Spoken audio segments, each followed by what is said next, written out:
একদিন দুপুরে ছোট্ট একটা বিড়াল টাবু জানালার পাশে বসে রোদ পোহাচ্ছিল। এমন সময় সে শুনতে পেল টুইট টুইট। ছাদের কার্নিশে একটা হলুদ রঙের কানা চড়ুই বসে গাইছে। টাবু চোখ বড় করে তাকিয়ে বলল, ওহো, এই পাখিটা তো দারুণ গান গায়। কানা একটু ভয় পেয়ে বলল, তুমি কি আমাকে খাবে না তো? টাবু হাসল, হা হা, আরে না, আমি আজ গান শুনতেই চাই, শিকার করতে নয়। তারপর কানা গাইতে লাগলো মিষ্টি সুরে, আর টাবু চোখ বন্ধ করে তাতে মুগ্ধ হয়ে শুনতে লাগলো।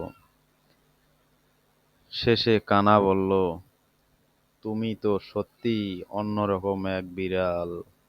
টাবু মুচকি হেসে বলল, হা হা, আর তুমি আমার প্রথম পাখি বন্ধু। ওই দিন থেকে ওরা রোজ দুপুরে একসাথে বসে গান আর গল্প দিন কাটায়। এটাই হচ্ছে আসল বন্ধুত্ব এক পাখি ও বিড়ালের।